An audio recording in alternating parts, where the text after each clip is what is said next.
Est-ce que vous aimez lire? C'est un art qui se perd. Dans notre monde moderne, quand on offre un manuscrit inestimable à un occultiste, il vous répond qu'il attend de voir le film. Le savoir interdit semble avoir perdu tout lien avec l'érudition, l'amour de l'étude, l'instinct philologique. Et pourtant, au bout du compte, les écrits ne me suffisaient plus.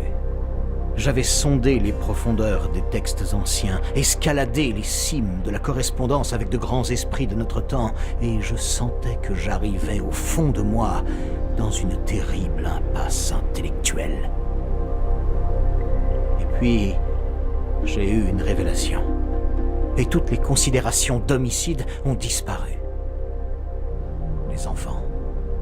Je suis d'avis que les enfants sont de parfaits vecteurs du savoir et de parfaits receveurs. Des vecteurs aux capacités malléables et au potentiel infini.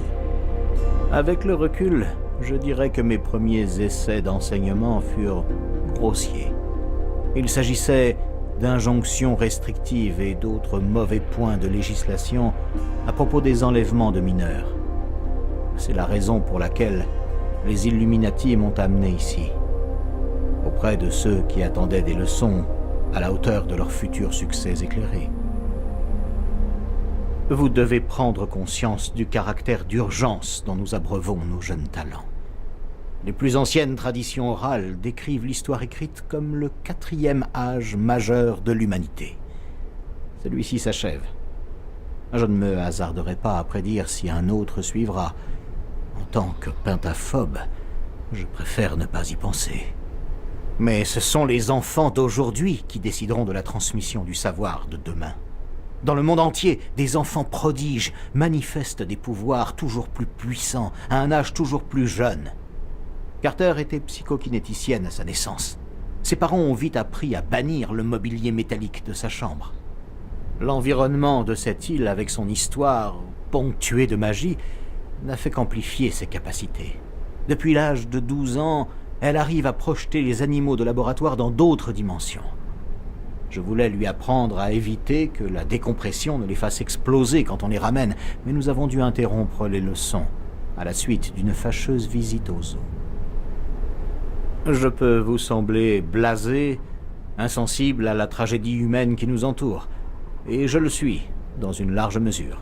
Je suis convaincu que chacun doit se concentrer sur ses points forts, et l'empathie n'a jamais vraiment fait partie des miens.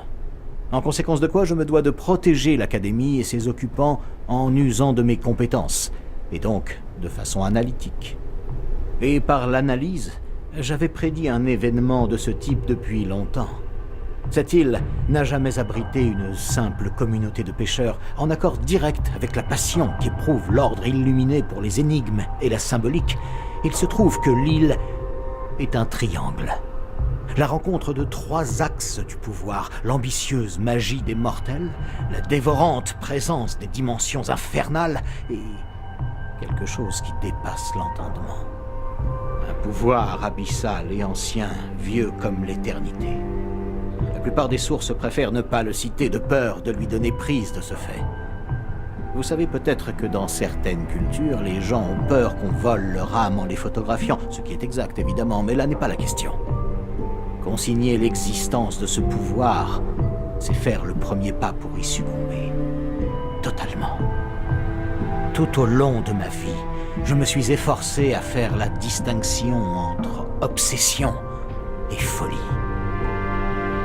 Notre monde secret est fait d'une succession d'événements désastreux qui s'enchaînent tous. Ils remontent à la création de l'univers et ne prendront fin qu'avec le râle d'agonie de celui-ci.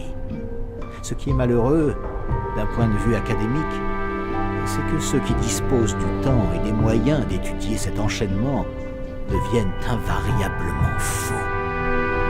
Ayant déjà exploré les esprits dérangés de certains patients à McLean, Danvers et Arkham, je vous déconseille d'essayer d'obtenir des explications auprès des vivants.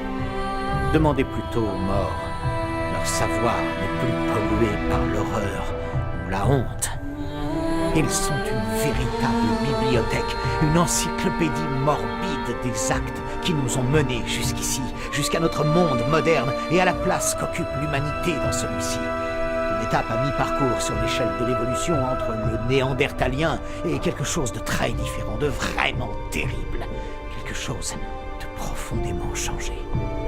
Pas de la façon dont vous êtes en train de changer, c'est peu probable, mais essayez donc de tirer les vers du nez des morts. Ils ne vous mentiront pas, à moins qu'ils n'y trouvent un moyen d'échapper au tourment ou à l'esclavage, j'imagine. Vous vous demandez peut-être pourquoi les Illuminati ont investi dans un établissement de notoriété publique comme l'Académie. Il est le reflet de leur confrérie, exclusif, mais pas élitiste. J'étais un jeune délinquant autodidacte quand ils m'ont contacté et poussé fermement derrière le voile du secret. Ce sont des protecteurs de l'instruction. Ils ont compris tout le paradoxe de l'expression « savoir interdit ». Ce qui est consigné est fait pour être appris. Ceux qui les taxent d'inculture ignorent manifestement que dans l'ancienne Alexandrie, les Illuminati ordonnaient à leurs serviteurs de poursuivre leur transcription, tandis qu'ils brûlaient vifs. Les Illuminati sont des femmes et hommes d'affaires qui ont vu une ouverture et ont choisi d'en profiter. Pendant bien trop longtemps, nous avons péniblement gravi les marches d'un escalier en spirale pour atteindre une époque où rien n'est vrai et où tout est permis. Eux ont installé des escalators afin que tous puissent carpe diem, carpe annum et carpe aeon, carpe hors d'atteinte de conservateurs vieux jeux et dépourvus d'ambition.